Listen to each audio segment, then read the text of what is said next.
চারটি প্রাণী ঘরে অভাব ও অসুখ নিয়ে আসে। এই চারটি প্রাণী আপনার ঘরে থাকলে আজই বের করার ব্যবস্থা করুন, আর না হলে ঘরের থেকে অভাবও যাবে না এবং অসুস্থতাও যাবে না। এজন্য আমাদেরকে সতর্ক থাকতে হবে। নাম্বার 1, এক নাম্বার হচ্ছে টিকটিকি।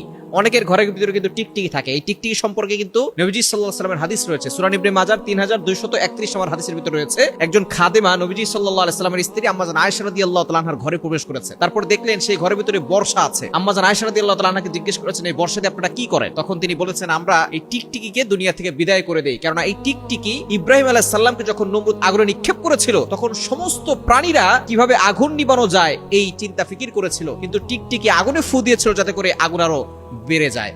সুতরাং এই টিকটিকি মারা কিন্তু অন্যতম একটি ভালো কাজ, সওয়াবের কাজ। কিন্তু এই টিকটিকি যে ঘরের ভিতরে থাকে, সেই ঘরের ভিতরে কিন্তু অভাব লেগেই থাকে এবং অসুখ বিসুখ লেগে থাকে। বর্তমান চিকিৎসা বিজ্ঞানও বলছে এই টিকটিকি আপনার খাবার উপরে দেখবেন অনেক সময় পায়খানা করে দিবে। এই পায়খানা কিন্তু অনেক বিষাক্ত। এই টিকটিকির পায়খানা আপনার খাবারের ভিতরে পড়লে সেই খাবার খেলে আপনার পেটে বড় ধরনের সমস্যা হতে পারে। অনেক সময় বাচ্চাদের দেখা যাচ্ছে এই খাবারের ভিতরে এই টিকটিকি পায়খানা করে দিতে পারে। টিকটিকি আপনার ঘর থেকে বের করার ব্যবস্থা করবেন। এক নাম্বার, টিকটিকি আপনার ঘরে রাখবেন, এটা আপনার ঘরের ভিতরে অভাব নিয়ে আসবে, অসুখ নিয়ে আসবে। নাম্বার 2, দ্বিতীয় নাম্বার হচ্ছে কুকুর। অনেকে আমরা কুকুর লালন পালন করি। কুকুর আপনি ঘর পাহারা দেওয়ার জন্য রাখতে পারবেন, তবে অবশ্যই আপনার বেডরুমের বাহিরে রাখবেন। এবং বিশেষ করে আপনার ঘর যদি অনেক বড় হয়, দরজার সামনে আপনি সেখানে একটা সুন্দর ছোট করে একটা ব্যবস্থা করে দিবেন রাখার জন্য। আর যদি ফ্ল্যাট হয় তাহলে নিচে রাখবেন। আপনার বেডরুমের ভিতরে কুকুর ঢুকাবেন না। দুঃখজনক হলো সত্য, আমরা কুকুরের সাথে এতটা মহব্বত তৈরি করেছি যে আমরা একেবারে কুকুর বেডরুম পর্যন্ত নিয়ে যাই। যেই ঘরের ভিতরে কুকুর থাকে ওই ঘরের ভিতরে রহমতের ফেরেশতারা প্রবেশ করে না। নবীজির হাদিস, বুখারী শরীফের হাদিস, লা তাদখুলুল মালায়েকাতু বাইতান ফীহি কালবুন ওয়ালা সূরা। যেই ঘরের ভিতরে কুকুর থাকে অথবা কোনো প্রাণীর ছবি থাকে,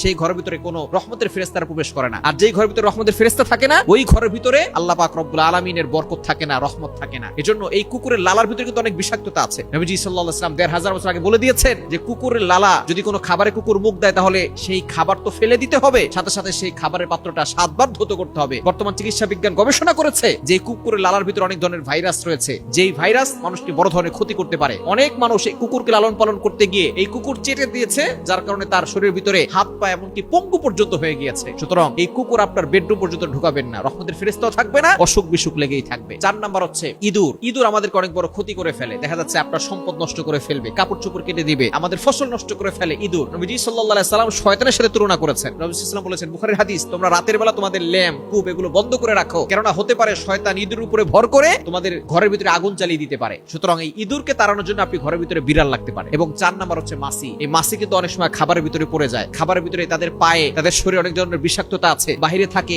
আবার ঘরে আসে, খাবারের ভিতরে পড়ে যায়। যদিও হাদিসের ভিতরে আসছে যদি এক পাখা কোনো খাবারে পড়ে যায়, কোনো পানিতে পড়ে যায়, তাহলে আরো একটা পাখা চুবিয়ে নেবেন, কেননা মাছির এক পাখায় যদি রোগ থাকে অন্য পাখায় তার প্রতিষেধক রয়েছে, অর্থাৎ শেফা রয়েছে। সুতরাং 4টা প্রাণী যদি আপনার ঘরের ভিতরে থাকে, অভাব লেগে থাকবে, অসুখ বিসুখ লেগে থাকবে। এজন্য এই 4টা প্রাণী ঘরে রাখবেন না, দ্রুত দাঁড়িয়ে দেওয়ার ব্যবস্থা করবেন ইনশাআল্লাহ।